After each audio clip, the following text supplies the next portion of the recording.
parfois, dans une organisation, on peut remarquer que ça ne fonctionne pas, quelque chose ne fonctionne pas. Et puis, quand on va chipoter un petit peu, on prend le tableau de Fox, puis on va se demander, tiens, qu'est-ce qui est en train de se passer? Et puis, on se rend compte que les gens font un peu chacun ce qu'ils veulent, donc ne sont plus trop attentifs à tiens, la société elle est là pour ça, etc. Puis on se rend compte avec ça que peut-être les règles ne sont pas connues, ou bien peut-être qu'on a voulu changer quelque chose à la culture, ou il y a un nouveau chef, ou qu'il y a des changements qui se sont faits, et le tableau de Fox nous permet vraiment de voir en fonction des symptômes, tiens, et si on allait voir le leadership, et si on allait voir la règle, et si on allait voir comment est construit l'organigramme, tiens, est-ce qu'on a toute une série de fonctions, est-ce qu'il y a un nom dans chaque fonction, est-ce que c'est précis suffisamment, hein?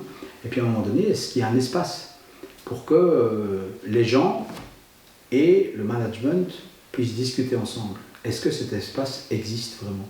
Et ça, le tableau de Fox nous permet visuellement, on va dire, de pouvoir voir ça et de pouvoir poser la question en tous les cas.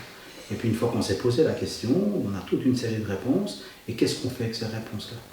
Comment est-ce qu'on donne à chaque réponse une place dans le tableau de Fox et dans l'analyse transactionnelle en général et dans les outils qui sont associés à tout ça?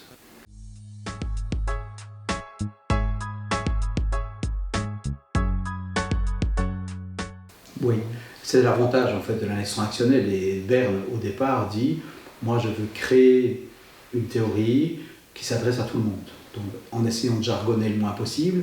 Et donc il dit, moi tout seul en tant que professionnel, en tant que thérapeute, je ne fais rien sans le client. Le client il a une tête, il sait réfléchir et il a tout ce qu'il faut en lui pour pouvoir guérir en tous les cas.